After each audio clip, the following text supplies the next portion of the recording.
Well, here we are again. We're out here for some back porch fellowship. And you can see some changes have happened. The garden's become a little bit more beat down. It's raining today. And in fact, it's also one other thing. It's a little more chilly. So I've got my hat on. You know, of course, some of you are sitting there thinking it's probably 70 degrees and he thinks it's chilly. You know, well, actually, it's a little cooler than that. It's in the 50s today.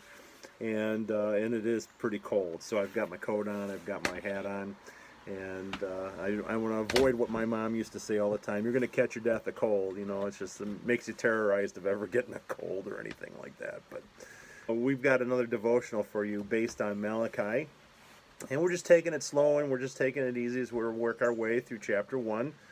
And when you take it slow and easy, you find that even inside of one verse or two, there's just some great little nuggets of information for you that can help you and make you think about where your heart is and all those sorts of things. So where we're at with Malachi in Malachi chapter 1 is we're at verse 2. All right, so let's talk about this verse that you just heard read. Again, we're just doing this kind of taking it easy. There's no deep dives in terms of the Hebrew or anything like that. This is just things that if you think about, you'd probably come up with on your own. But one of the things that we all recognize is that there's times when maybe we're not as enthusiastic in our faith, and we lose some of that spiritual fervor and excitement. We kind of wonder, where'd the passion go, you know? And our faith does experience, I guess, in a sense, something called entropy. The scientists call it that. You know, if you've ever heard of the second law of thermodynamics, I guess the best way to describe what entropy and second law of thermodynamics is look at a fire. You know, fires tend to go out; they dissipate their energy. Or look at a child's bedroom; it tends to create chaos and disorder over time. You know, these are all things we know, everyday experiences, that things in our world just tend to become lower energy. The energy kind of dissipates over time. Things get more cluttered over time. An investment has to be made to keep that child's room clean. An investment has to be made to make sure that fire doesn't go out. So, even so, our faith has a tendency to lose its vibe. It absolutely does. And so what we have to think about is how do we keep our passion for Jesus? How do we keep excited about him? And that's exactly what these folks that Malachi, our writer, the messenger of God, is dealing with. And he's the voice of God here. It's God is actually who is dealing with this, and he's interrogating his people, I guess is a great way to put it.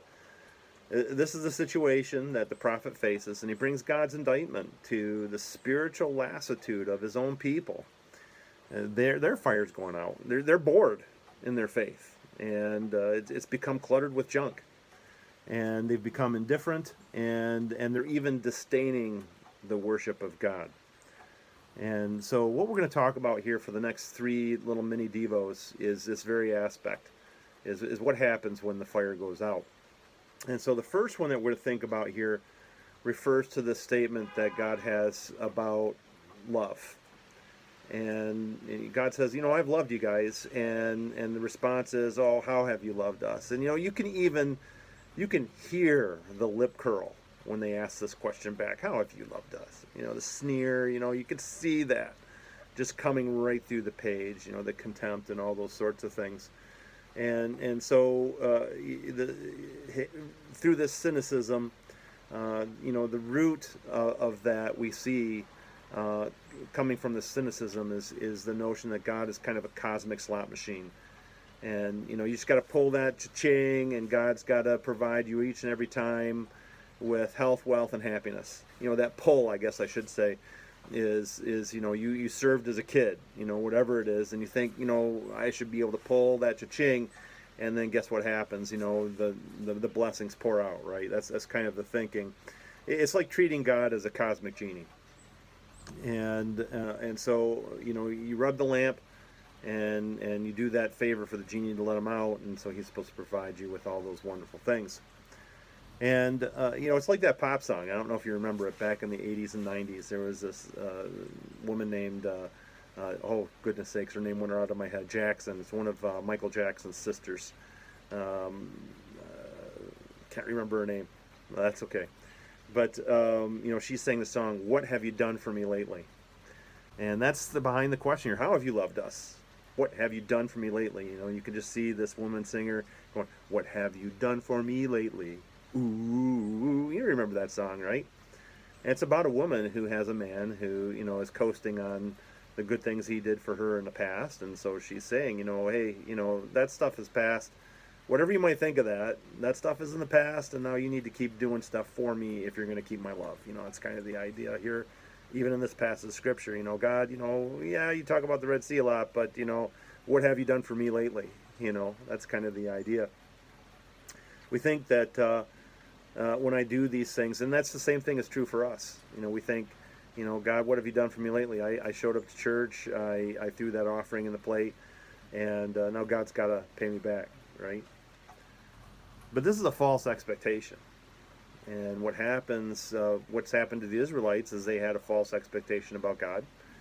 And so the result was that expectation went unfulfilled, because of course that's what's going to happen. When you have a wrong expectation about God and about the nature of your relationship, when God doesn't meet that expectation, he has no obligation to meet it, by the way. Just because you said, hey, this is the way it works, I'm going to throw you some cash, I'm going to throw you a sacrifice, so guess what, God? You got to give me health, wealth, and happiness. The reality is, God doesn't, under no fulfillment, under no obligation to fulfill that statement. So when it goes unfulfilled, it creates bitterness in our life. It throws fire retardant on that fire. It creates learned helplessness in us. I've done all these things for you. Why should I keep doing that anymore? And that's exactly what you see these people in Malachi are doing. We've been doing this for you all so long, and if you continue to read forward, you see, they're not happy with the sacrificial system and all these other things, and they've just said, we do all this stuff for you, but look at us, we're still the tail of the nations, and all these sorts of things, and the result is they're defeated believers who just go through the motions. And I look at and see the same thing in modern day Christianity. You see a lot of defeated believers, and it's because they think God's supposed to do this for me, he didn't. So why try anymore?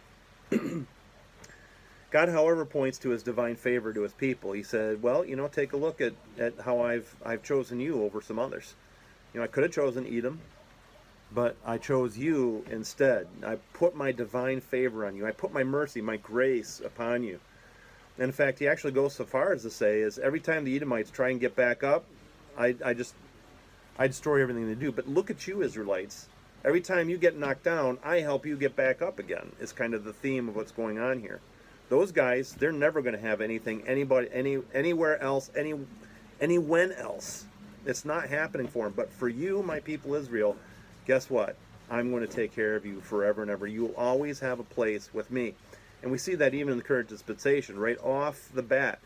Even though God turned his back from national Israel, he always kept himself Jews throughout history. And even today we have the Messianic Jews. They still have that candle before the God of Israel. God says to the people in Israel in his day, look at those folks over there. They're a burning wasteland, burning heap. But you keep getting knocked down, and I bring you right back again. You have my divine favor. And so, how about you if you're feeling a little worn down in your faith? Remember that God chose you and set you apart for himself. Jesus took the cross and your pain for your sin and your shame. God's given you good things in your life. He's given you his grace. He's given you his mercy. And you still have it better than 99% of the people who've ever lived throughout history, no matter what your situation in life is right now. So change your thinking. Start off with, instead of what I don't have, think about how God's been gracious to you, how grateful you are to God. And I guarantee if you start thinking about how he has chosen you, he's elected you, he's made you his very own, I guarantee what's going to happen is it's going to re-energize that fire in your life. It's done it for me. I can testify to that right here. So, can I get a testimony? Right here. Amen. Here's your testimony right here of God doing that for me. So, God bless you. And we'll look forward to seeing you again in the same space next week for more in Malachi chapter 1 and refiring up our faith.